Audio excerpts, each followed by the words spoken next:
Digest After Dark, and we're back with unfiltered and uncensored talk from young alumni of historically black colleges and universities, dialogue on the pressing issues facing the HBCU community nationwide. Got a full house tonight. Or's the Morganite, frat brother Eric, Dr. Una. I don't even know what to call it, Una or Eatman. Dr. Una's here, the Antonian. Line brother KD from Coppin, Laura by way of A&T, and Taylor the Hamptonian, and Tiff, for the most part, not even about to be thrown off the show. So, tonight's topic is allegations against one Marybeth Gasman, formerly of UPenn's Center on Minority Serving Institutions, and now, I guess starting this week, Rutgers University's Center of the same operation, also a chair of the Samuel DeWitt Proctor research on equity and social justice. So if you haven't read it, it's been quite the talk of the HBCU community over the last 24 hours. Allegations of improper sexual comments, behavior, pressure against graduate students working under Dr. Gasman's office while at UPenn, dating back several years.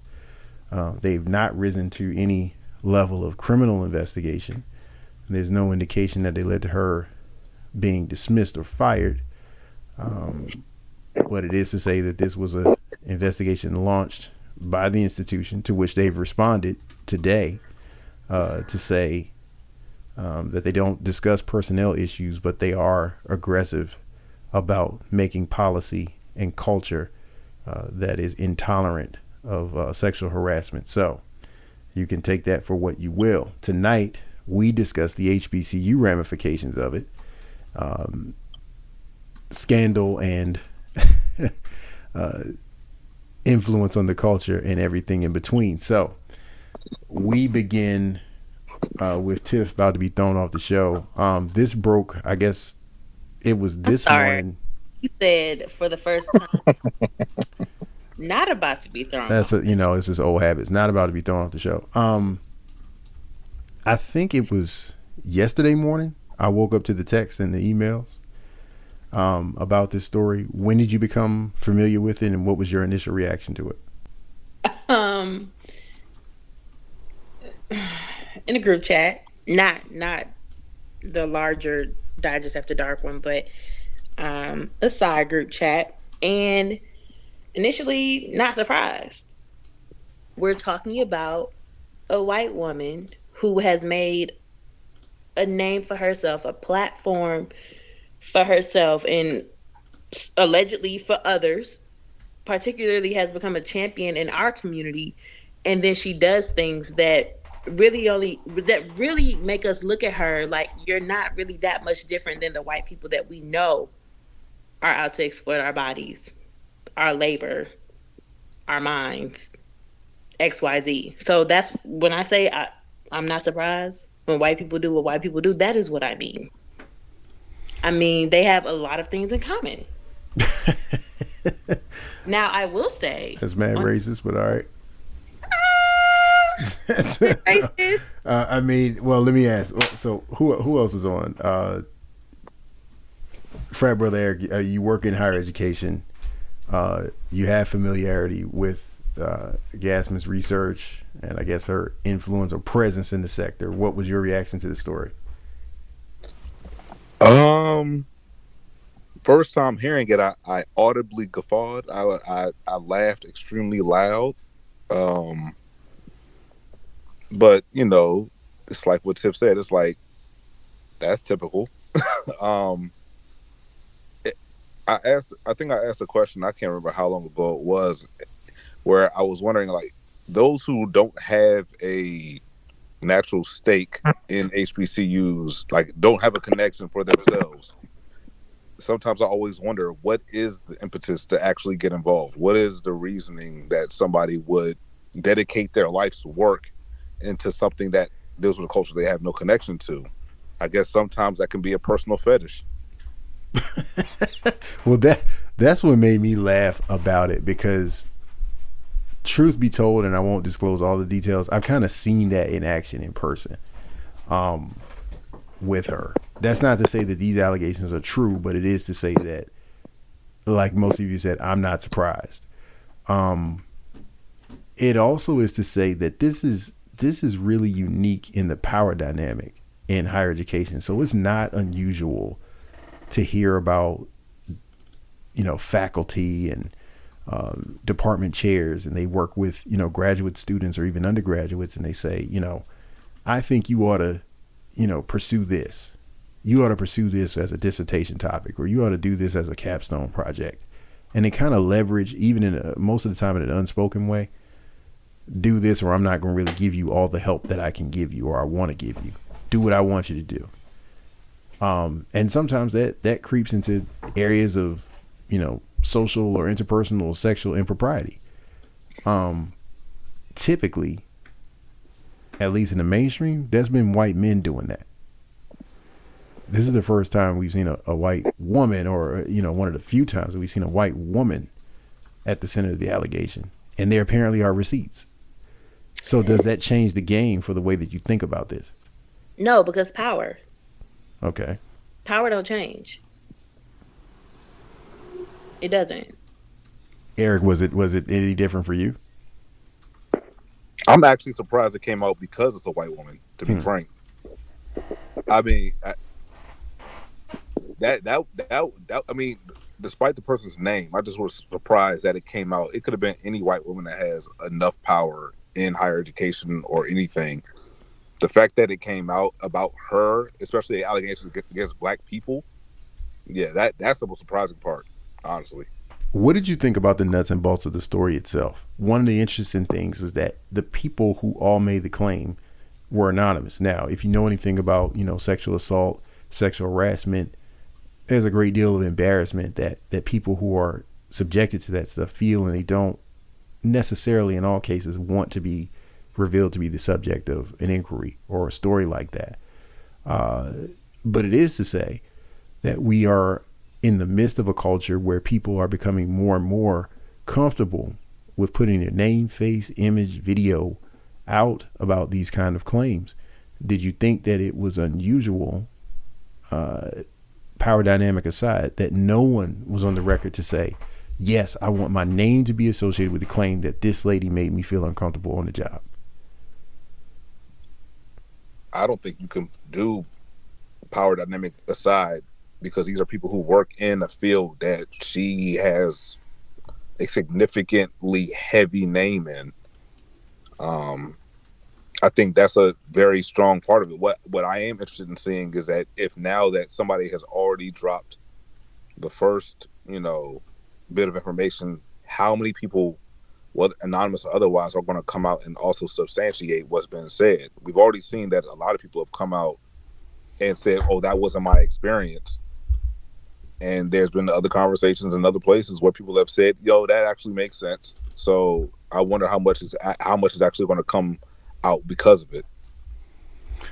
Well, this is going to lend itself to the cultural conversation later, but I think it's appropriate here. The reaction from the HBCU community, a number of defenders. Do you have a problem with the defenders, or is it, everybody has a right to their interpretation and their allegiances? What are your feelings on the folks from the HBCU community coming out to saying, this isn't what I know of her, I don't believe it, and even if it is true, what is anybody going to do about it, or should anybody do anything about it? I think people should kind of just mind their business for a little bit, especially if that wasn't their own experience, right? So, like, sure, that was your experience with this person, but that does not mean that what has been said is also untrue. Mm-hmm. It's like, and honestly, like, nobody asked you. Like, you get to a point where it's like you're stepping out there and saying, "Well, that wasn't my experience." Like, what does that do for you in this situation to come out and say that, "Oh, no, that wasn't the situation"? It could have been anybody, like black, white, male, female, man, woman, whatever it may be. What purpose does it serve to come out and say, "Oh no, I'm defending this person," when nobody knows the facts, despite what's already been put out there? I just think, it's a weird kind of like crabs in the bushel type mentality, where it's like, as opposed to, being supportive of the fact that there's some people who've had a negative experience. You're using that as a leveraging point to kind of elevate yourself, whether it be purposely or be implicitly or explicitly. It looks really just cowardly and kind of soft in that way. And let me just ask the question flat out: is she that powerful in our sector? I mean, look, I'm about to be in my fourth term in my higher ed program. I in the fourth, I'm about to take my ninth, 10th, and 11th courses in my program.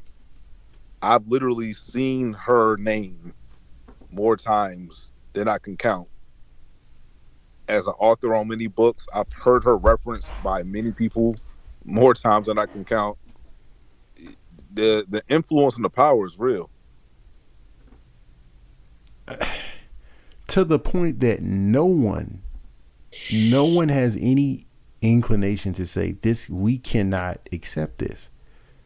This is so fascinating to me because so many people had a visceral reaction when presidents from HBCUs met with Trump. And this is the president of the United States. Love him or hate him, that was the president of the United States. And people said, absolutely do not go. Absolutely do not go. Do not broker with him. Do not look for anything from him. Do not look for any resources to come from his signature.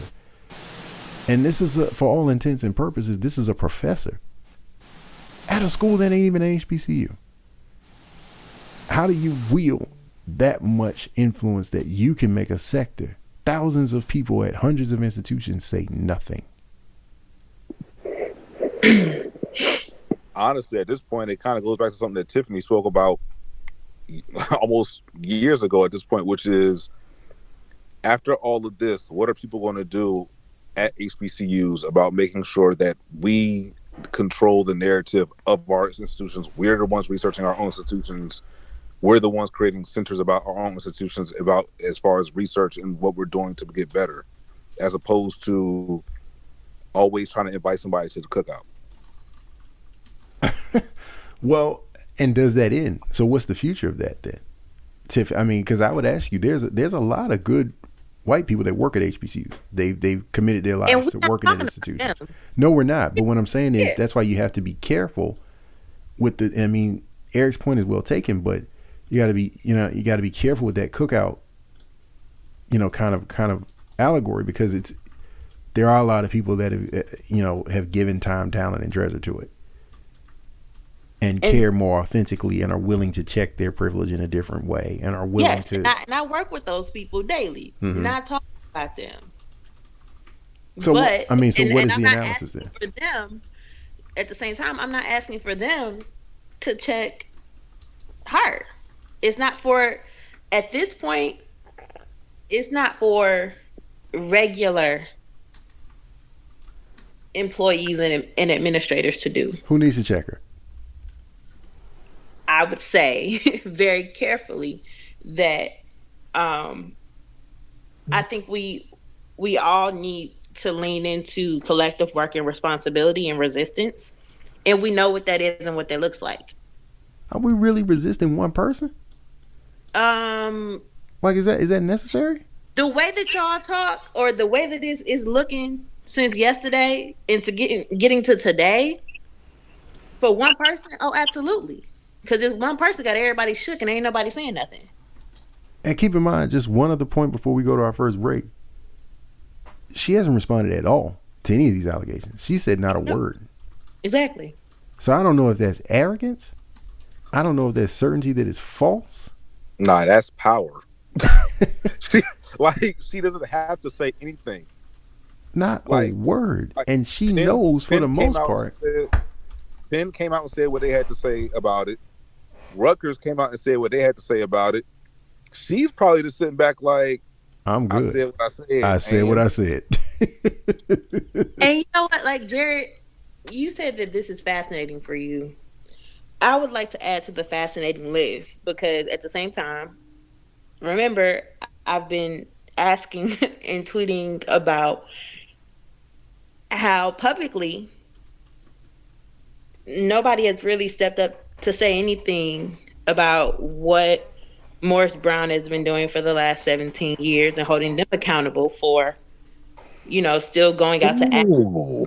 Oh Lord, I do get that. I do get Ooh. that point, See but where I'm going with this? That's fascinating as well. I Like, there do. are certain things that people will step up and say, hey, But at the same time, you want to talk about power. Tiff just talked about it. 17 years of institutional mishaps at Morris Brown College, and she co-signed the person who's now president of the school.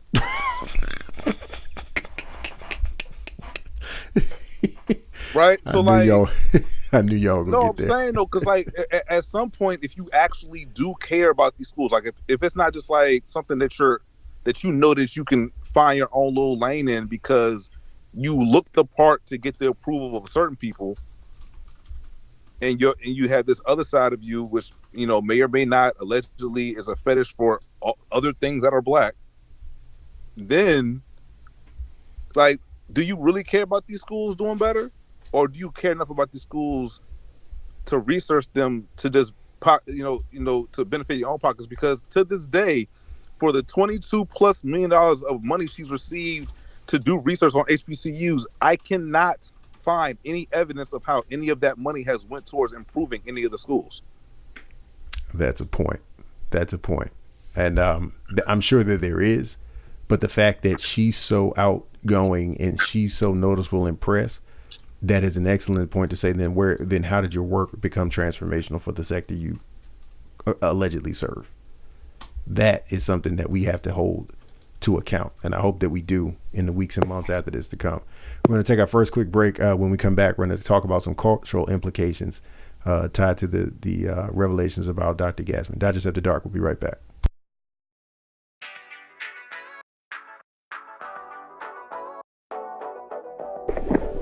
Digest After Dark, and we're continuing the conversation about the recent allegations made against HBCU researcher, Ivy League professor Marybeth Gasman.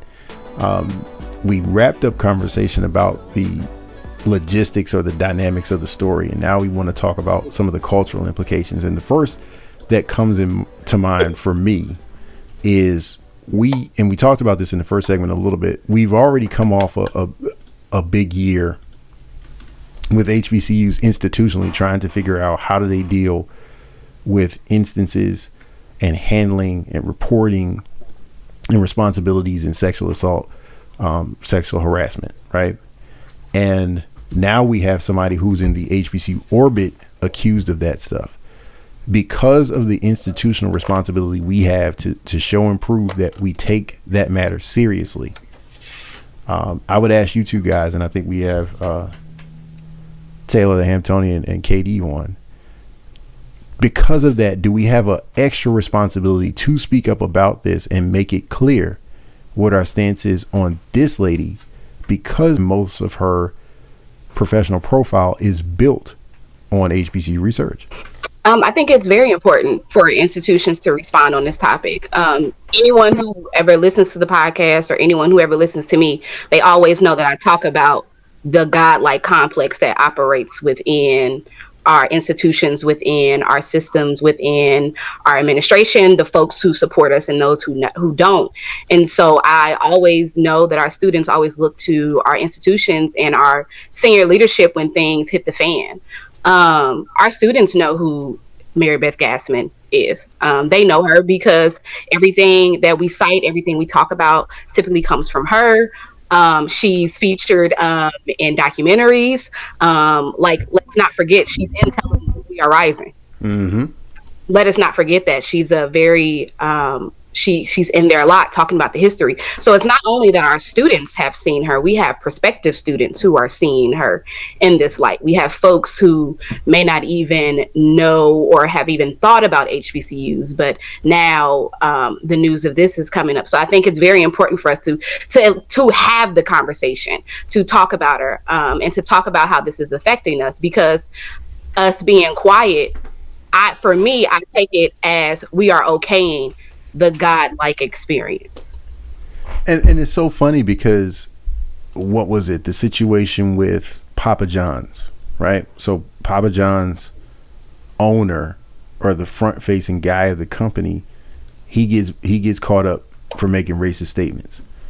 Morehouse immediately says, "You're out of here. We're not having Papa John's on campus." I don't know if other HBCUs threw them off campus, but they made clear, we condemn the remarks in some respect. Where is the condemnation here, KD, and why do you think that it's slow to come when this seems to be such an easy, this is a layup. We don't support sexual harassment. Right. And so I think can you hear me? Yeah. Okay. And so I think part of it is because the students who made the allegations wanted to remain anonymous. And so because you can't put a face to a victim, it's easy to kind of skirt the issue.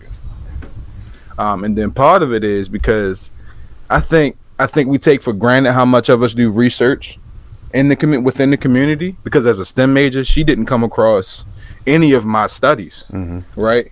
Even as a master's student, like I'm not talking about her because everything I'm doing involves technology. So there's a large sector, probably a wealthy sector of the HBCU population, because they're STEM majors, who just don't see her because she doesn't matter to us. And so in order for the story to really hit home, you got to give it time for everybody to see it. And I think the people that deal with her research directly are more appalled because, like y'all have been saying, she's been cited so many times.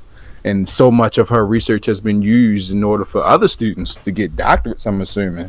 I think it's at that level. There's already an inherent belief amongst even people within the community that I'm not an ally, and that I only want to see the best for people like myself directly, like black men, and not everybody that's in the community. So I think some of it is people just like protecting themselves, and I'm not criticizing this white woman. I don't want to be that sword, that to be the sword that I die on. So there's always this burden of diversity that's on black people. We always have to be the ones that are trying to make white folks comfortable with the idea of getting rid of your racist ways. So that burden, do you think that this carries over in this respect? That we don't want to be the ones stirring the pot on a potentially racial and sexual issue? Yes, I have to believe that, because apparently there's money tied into this too. So I don't want her being excommunicated from the HBCU community to affect 12 universities on the East Coast. I think that's why everybody's treading so lightly. We don't know how much she's actually tied into the community. We only know about the research itself. We really don't know how much money she's connected to directly, especially if you're telling me that she is connected to several doctors. Like, it's not like we got a bunch of them in America, at least, in comparison to the rest of the world. Like, we got to protect every one of our most, dedicated and committed professionals. And I think that's what we're facing right now is taking her down, take someone else down that we care about, that is important to us. That's a good point, because she, love her or hate her, she is a pipeline to doctoral degrees, to leadership positions for folks from HBCUs. So Taylor, do you think that it's worth saying we condemn this, but you need to get right and get back on track so we can keep this pipeline going? I think so. Here's the issue that I have is that we are talking a lot about how the power that she holds and the money, the pipeline, the access that she has, but there are students who are saying that they have been harmed by this. Right. And let us not forget that these students are also our future pipelines for not only HBCUs, but for all MSIs. She also her institution, her whole thing is not just HBCUs. She focuses on tribal colleges. She focuses on ANAPEZs. So she focuses on, and so I think another thing that is also very interesting to me is that we also have just siloed her into just the HBCU matter. And I wonder what happens when we also discuss that, no, she also provides research on all minority serving institutions. Will that get folks to start talking again? Because maybe the black aspect of us is too much for us to care in this space. And that's where I'm hurt and where I'm harmed. Because I think about, okay, how do we have to escalate it? Because someone who works in administration, who deals with certain issues, we're always told, how do we think about how this affects like the larger community also? How do we talk about who else is being affected by this? And so I like to challenge folks to also talk about, it's not just HBCUs and those who are affected by her research as well. She does it for all vast majority of minority serving institutions. And so again, I wonder about those in the tribal colleges, those in NAPCs, those in Hispanic serving institutions. What were their thoughts? Because everything has been quiet. I haven't seen much. And for me, I want folks to understand that we have anonymous folks who have studied under her. We have folks who have worked with her who are saying that they've been harmed in this manner. And we are discussing like, well, I don't know, because money, we might get affected by this. And at what point do we stop by money? At what point do we stop by we might not get that publication? At what point do you pull the card and say, we have folks who are saying they are harmed and we need to listen and understand what is going on? I'm not saying that we need to pull out and stay and charge her and put the gavel down on her now, but I literally want us to sit and say, we have folks who are saying that they are harmed by someone we have allowed to be almost like a guiding light and a pillar in this space. And what happens when we ignore that and say nothing? That is what I want to see. That. Are we doing that because she's white? Or are we doing that because would we have the same reaction if it was a brother or a sister in the same exact position at the same exact school that happened to be sexually harassing brothers and sisters who are graduate students? If it was one of us, would we have the same reaction? I think it's kind of hard to say no, because I think whiteness plays a part in it. Mm-hmm. I think gender plays a part in it. So we're talking a lot about different identities that do have power play in this. Mm-hmm. So I believe there is an influence of whiteness and white supremacy in the essence of power through whiteness that is informing how we even maneuver this space. Katie, and you were going to say? Oh, I'm sorry. Go ahead, Ted. Go ahead. Katie, you were going to add something? I didn't have anything. I agree that I think whiteness was keeping them from really addressing it in a fruitful manner. And I also think it's just the fact that so many of these students are anonymous. But I think that kind of makes it difficult to, just hold her accountable, is because, well, nobody, for now it's just speculation. It's just allegation. I disagree. Mainly because a lot of institutions have anonymous bias reporting systems that get people taken out. And so there are institutions have anonymous reporting tools to get folks taken out. Mm-hmm. And so I can't argue. For me, I struggle with, you didn't reveal yourself, we can't take her out, because there are places that have anonymous reporting tools in place to still have reprimanding happen, so they can still protect the space of students. And so that's where I disagree with it, because there are systems in place for anonymous reporting so that students and those who, and faculty, staff, whomever are making the reports can do so. Noted. Here's what's interesting about it. So we just a few weeks ago had an instance where Morehouse was in the spotlight because a student got on Twitter and basically outed himself. I mean, to the world, and said, this is my name, here's my situation, and here's a person by name who is harassing me. Same kind of situation. And that made national news. This situation with Gasman has not. And it's almost the exact same situation. In fact, she had a higher position of authority than the person at Morehouse. That was on ABC News. That was on, Time. That was on all kinds of major outlets, Associated Press. This story at this point hasn't gotten there yet.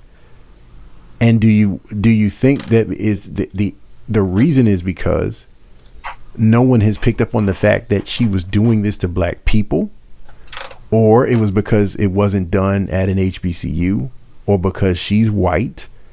Because clearly there's a disparity in the reporting on this. So do you think that there's an obligation, if we say nothing else, that somebody has to stand up and say, okay, the reporting on this story is wrong. because you did this to Morehouse, but you won't do it to UPenn. So, are you asking who's going to be a champion for Black people? Who champions that? It If you don't want to talk about, if we're not going to take the step of saying we reject her in the community, and it doesn't appear that we will, because I haven't heard any presidents come out.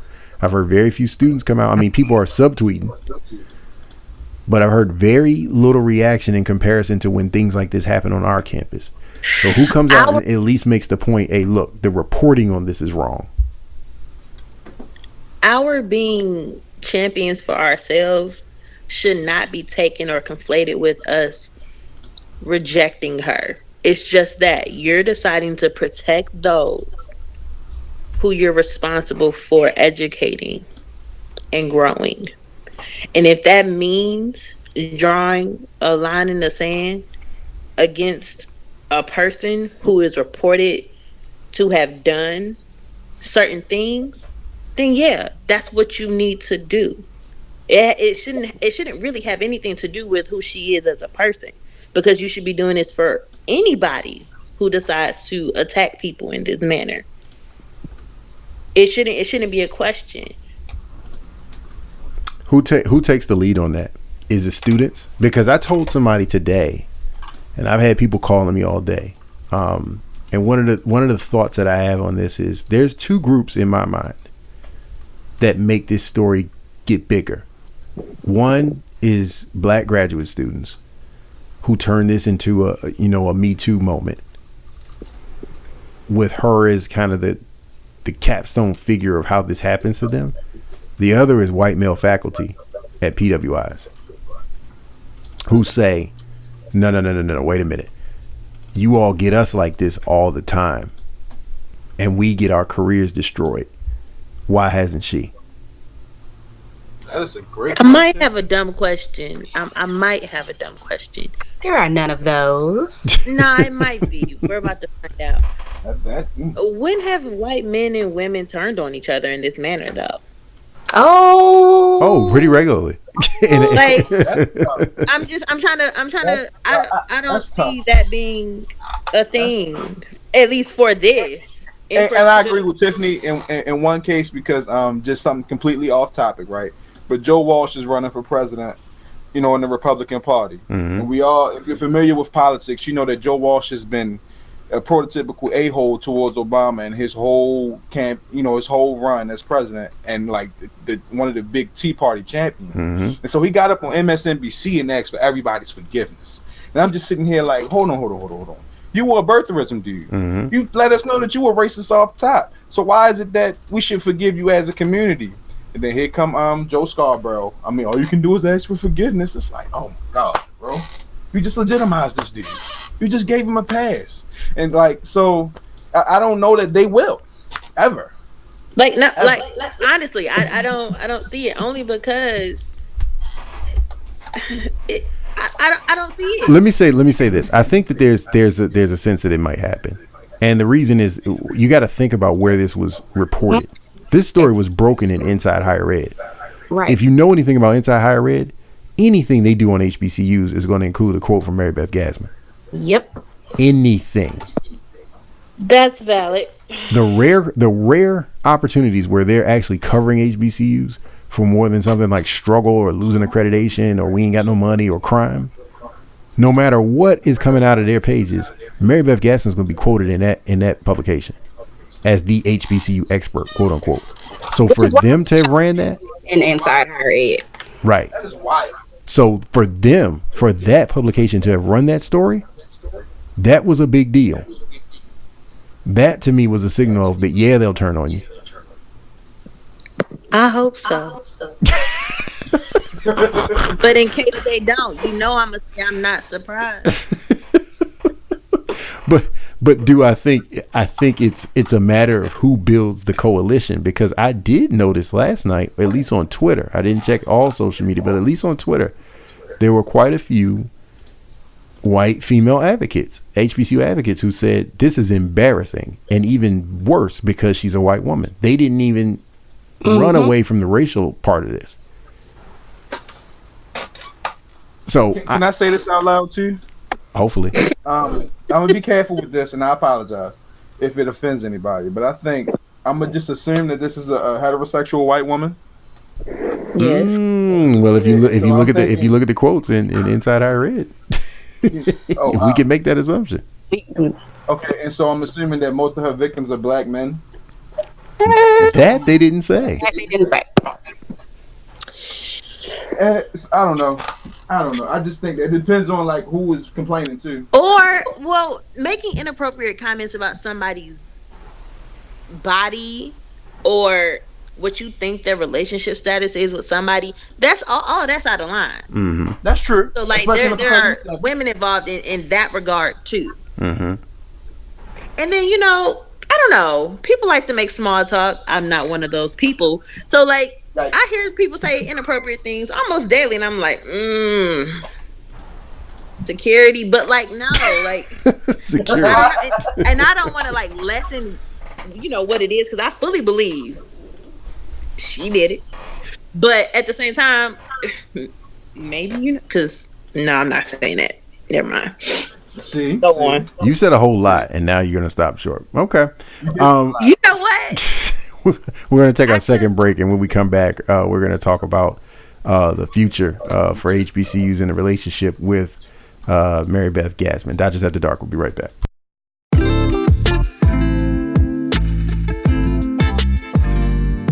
Dodgers After Dark, and we're back. We're talking about karate black belts and biker shorts in the off time. We got Oars the Morganite on, Dr. Una, and Laurel from A&T. So most of this conversation has revolved around this lady got to get up out of here. Nobody's really taking a stake in getting her up out of here. And what credibility do we have to address issues like this on campus if we don't pursue getting her up out of here? But then I think that the other conversation has to revolve around, now, who fills her shoes? And for so many years, you've heard people saying, why does it have to be Marybeth Gasman, speaking on our behalf? We got plenty of researchers. We got plenty of researchers on campus doing this. Well, two questions is who and how do we get them to a place where they're getting as much, if not more, recognition than she? I know what our role is. We keep having them on. Same thing that we did with Roland Martin. Yeah. Them on. Sorry. It always comes back to Morris Brown and Roland Martin. It sure does. At some point, that's where it's going to go. Ona, you are a PhD, 3-time HBCU graduate. What is the process of getting out there and having research elevated to the point of being recognized? What is the role of the individual faculty member and the role of the institution in making that happen? Well, for one, it's making sure that we own our own. Like, simply, it's not even like a complicated thing. I've always asked, why is she there? How did she get there? Who put her there? Who gave her this title? I got questions. And nobody got answers. So, for one, it's owning that. Tiff always brings up, what you say, Tiff? About doing what? Where at Morris Brown? Huh? What? Oh, shoot. What do I be saying? Oh, God. Taking it to more the hub instead of having it at these other TWIs. You're right. I did say all right. I'm trying to, give you your credit. Yep. Thank you so much. No doubt. And making sure that happens. I'm still like, I need answers as to how we got here, because this is before my time. I mean, I'm old, but I'm not that old. So I need to, I still don't get how did we get here? I think that it was just that she was doing work that was novel for somebody like her to be doing. And she happened to be doing it at a campus that provided the engine for a lot of media attention. So it's one thing if you're a researcher at Morgan or Howard.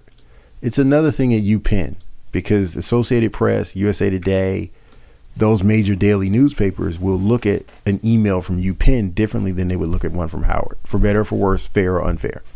We agree there, right?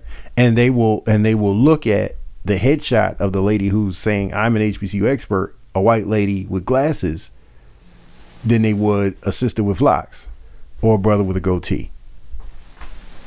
That, you know, So privilege. so that's how we got here.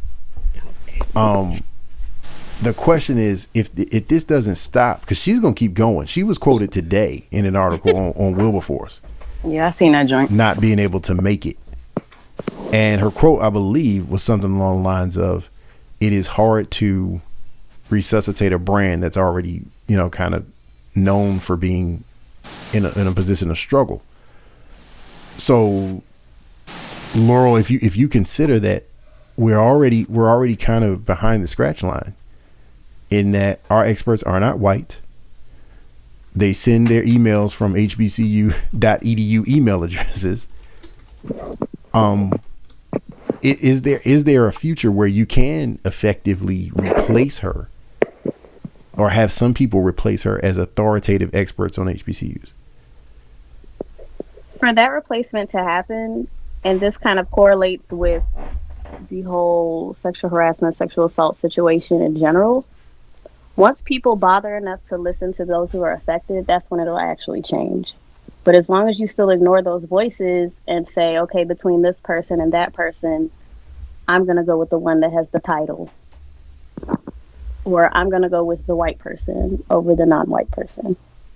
Even if I don't explicitly say that, implicitly, that's what keeps happening. So it's like, until people actually take accountability for, like, wait, I didn't give this person a fair shot because of my, you know, unacknowledged biases or whatever you want to call it, and put this person forward because we actually want to bother to hear something different.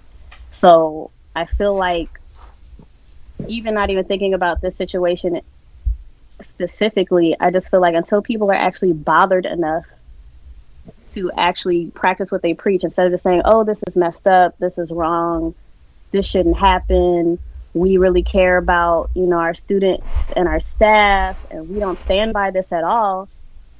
It's kind of like the lip service. Nobody wants to hear that anymore. It's like, what are you gonna do, and back it up with policy and action? Because it's the same as these schools that say, oh, I'm committed to diversity, yet I look at your faculty and there's only 2 people that aren't white. Mm-hmm. Mm-hmm. Oh, And but of those people, we're only evenly one is split changed. between men and women, though. You know, we're evenly split between people who came from, you know, non-Ivy League schools. So, you know, the it's a moving target on how we defend diversity today. You know what I mean? But even with that, Ors, I would ask you this question, because you jump back and forth in between Morgan and FAMU cultures. Do you think that this is something that HBCU culture can take a stake in? Because in theory, well, not even in theory, in reality, this is an Ivy League issue. This didn't happen in one of our schools. It didn't even happen with some of our students. It happened with some of our alumni. So it wasn't like these were students enrolled at HBCUs in most cases. This didn't happen on our campus. It didn't happen with our resources in question. This all happened at UPenn. So do we have any stake in saying UPenn ought to do this or Rutgers ought to do that? Do we even have a place in that discussion? So I would preface it by this. The first thing is that the Ivy League is an athletic conference. It is not a standard of academic excellence. Right. And I think that, I'm not saying that we're reiterating that by saying because she did it at an Ivy League school that it gives her more reverence. But I think that sometimes even we as HBCU stakeholders feed into an inferiority complex about our own schools by then praising other schools because she's at University of Pennsylvania. And then she goes to Rutgers, which is technically an Ivy League school based on it being started, you know, during the 1600s as Queens College and then becoming the State University of New Jersey. But it doesn't matter. I think that how can I put this? I don't know. I really don't know. I don't know if there's a proper way to move forward with her or without her or someone like her. Unfortunately, HBCUs are in a really tough position, not just because of our resources, but also geographically. When you talk about the schools that are really in a strong position to get media attention for their research, there's probably 5 or 6 that you could say are in areas that are large enough to generate type of national attention. Obviously, Howard is the prize of that, and then you can look at Morgan. You can look at a school like A&T because it is so large, or even a school like TSU because it's in a major city like Houston. But besides that, there's really not a lot of schools that research is going to be able to reach those APs, those New York Times, the Washington Post, that type of attention. So I think that fundamentally we're in a really grave situation because she has been such a big voice for our schools, be it good or bad. She's had a voice, and it has brought some attention to our institutions and brought some research. But I think that she carries so much weight, people aren't going to want to follow behind her, regardless. I don't think anyone wants to be the person who quote unquote replaces Marybeth Gasman, be it good or bad.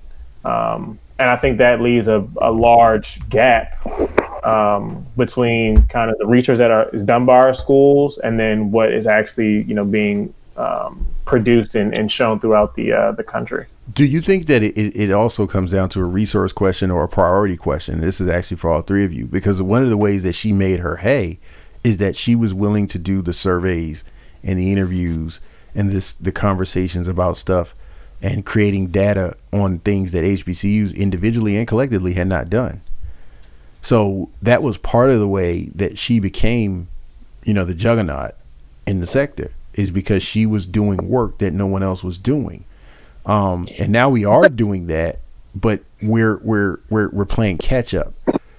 So do institutions have to make a commitment to invest in those kind of research? I mean, but institutions are. You just had the AUC guy on a couple months ago. I mean, there are institutions and the AUC consortium and different institutions that are putting that forward. But at the end of the day, we have to be real. I mean, she worked at a school like UPenn, which has a business school that raises, hundreds of millions of dollars per decade, that gets shared throughout the institution. I mean, she was open to a lot of long money. I mean, let's not forget UPenn's probably most famous alumni is the current president of the United States. So, I mean, she had a huge platform. I don't think there's I think it'd be wrong for us to say we can try to recreate the platform that she had, because I don't think that we have the ability to based on our resources.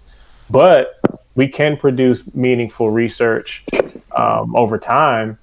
I think that trying to recreate what she's done in any type of way, it puts the bar at a place that's not going to be beneficial to our schools. We have to create our own type of research and create our own type of way of putting that out there that's unique to us, that can speak to our institutions. Because even like Taylor said, she didn't just focus on HBCUs, she focused on MSIs. So there really isn't a sector, there really isn't a research center that we can think of on top of our heads that solely focuses on HBCUs in the same way. So there still is some area of growth there. But the gag is that it already exists. Whether it's been published or not is another conversation entirely. But to say that, it's just not available. It's available. But is it being funded? No. Mm-hmm. Is the emphasis being put behind it? Are people getting support? Not just faculty support, institutional support. Or is the institution not able to support it because they're too busy putting out fires or dealing with other things that actually are, not that this isn't a priority, but they're a more urgent priority. Mm-hmm. Right. And that's the problem. Even when you're trying to do research in this space, the only availability is research with her name on it. Now, there are people who have been able, and it's hard, but they've been able to publish dissertations or do their research without citing her once. But it's difficult. Some people do it on purpose. Right. They purposely boycott her stuff. Exactly. Because you've been at HBCUs and PWIs, to scale, are there things that we can do that make it so, at least in black media, at least in black communities, at least on black Twitter or whatever the case may be, that we can do something to scale that starts the process of growing our own research brand, growing our own narrative creation?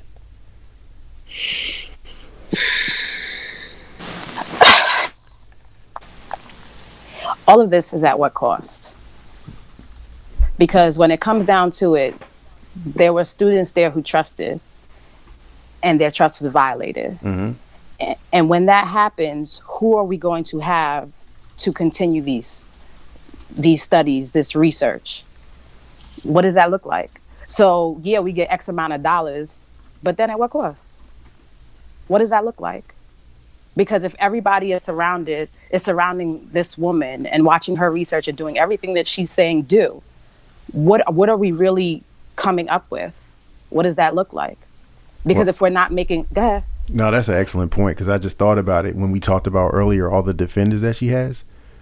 Are those folks now that if they leave her, are they coming to HBCUs, and are they going to head up research things at our campuses?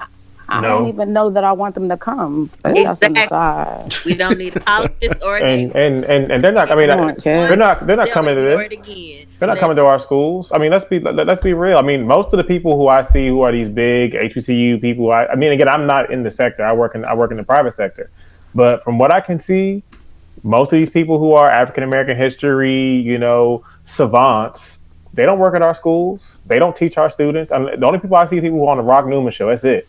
He's the only one. He's the only one that brings on HBCU faculty. He brought on. He had on. Shout out to Rock Newman, man. Rock Newman had on my African American history teacher for my freshman year at FAM. He works at the Bethune, Marybeth Gasman Museum now, and at Bethune. Kojo Namdi has him on too. Yeah, but Kojo's local. So that's my man. That's my man from the city. But Kojo's local. I'm saying Rock Newman is the only person I know, and he's local as well, who has HBCU faculty on, who speak on research. That's it. Mm-hmm. Everybody else is like, oh, I work at Rutgers, I work at Berkeley, I work at USC. They don't work at our schools. Whose fault is that? Is it ours? Is it even fault, or is it just reality that we have to deal with? I think it's mostly reality. I don't want to put fault there, because people have different motivations for where they decide that they will or won't work. I think that this should be a defining moment for us to consider, where do we put our priorities as an institution. I have my hand raised right now. Mm-hmm. I would like to say that I'm going to reiterate that the people that defend Marybeth Gasman, yeah, you can call them defenders, but I think it's more appropriate to call them people who enable or people who are apologists. And if they'll ignore what she's been doing or allegedly has done, then they'll ignore it on campus too. And we don't need that. We for sure, HBCUs don't need that. And if you think about what has driven people crazy about Marybeth Gasman, we can acknowledge and accept and even celebrate the fact that she's done some stuff for HBCUs. She's helped some institutions get money. She's helped some students get through school. She's helped some students get PhDs. She's made some transformational opportunities for HBCUs to expand research. What she's also done is injected a certain amount of white privilege into our culture. Anybody who can come in and make comments on Florida A&M's presidential board issues and say this is sexism at its finest, and not just this is Florida, or this is how the way they do business. You don't know our culture. When you come in and say HBCU presidents ought not do business with Donald Trump, like we haven't done business with racist, crooked white politicians since the beginning of time, you don't have a clue about our culture. When you come in and say, you guys don't know how to leverage your brand, when you don't even know the antagonistic relationships that media outlets locally and nationally have had with HBCUs and continue to have. It's clear you don't know our culture. And the more and more she injects privilege into our sector, the more and more we suffer, because she's a quote unquote expert. We have people who are teaching us how to do the thing, but we don't, like Ora said, like Laurel said, like Tay said, like Una said, we don't have people who want to pay attention to what it is that we can create for ourselves from what we do on our campuses every day and every semester and every year. That doesn't mean that it's not happening. It just means people choose to ignore it or choose to censor someone named Marybeth Gasman, who has the time and the resources and the white privilege to do the things that we've been doing. So it's offensive. And when you're a black woman, you get ignored extra hard. Oh, for sure. Bloop, bloop, you're automatically muted in people's minds. And then after you die, then, oh, they were so great. This is what all they said. Let's record everything that they said before and then use it. Now it's in the Library of And Congress. put you on a t-shirt. Laurel, I retweet you all the time. Yeah, I know. I saw those retweets. And All shade, no shade. rest in peace to Lorraine Hansberry. Rest in peace to Toni Morrison. All of those But see people who are forgotten. that what you just said, and we're joking about it, but that's the problem. Because if you said, okay, who's great in HBCU business? Somebody's gonna say Sybil Mobley. What can she do now? If you said who's great in foreign affairs, somebody Whitney Young. You know what I mean? Like, we get so hung up on the greatness of what we used to do that we don't even see that we're still doing it, and that's why you can't advance anybody, because we love our tradition and our giants from yesteryear. But we don't even look at the giants that we got walking among us right now. So I want to thank everybody for tonight. This is a tremendous dialogue. I know it was a difficult one to have, but I'm glad that y'all took the bold step. We learned Tiff is a racist. Hey, we did not learn that. I am not a racist. You act like it's not supported. Like, is that gonna make the final edit? Yeah, probably. And then I think it's to everybody's point about, you know, who gets ignored and who gets lifted up. This is a perfect time to say, please subscribe to the HBCU Digest on Patreon. Patreon.com/HBCU Digest. Just $1 a month for tremendous HBCU news and commentary. So thank you everyone for listening, and for tuning in on Sirius 142 HBCU Radio, part of the Howard University Radio Network. This has been Digest After Dark. We'll see. Are we doing this next week too? look, I wanted to do 2 in this week. We'll talk. We'll talk offline. We'll talk. Thank you for listening to Digest After Dark. Peace.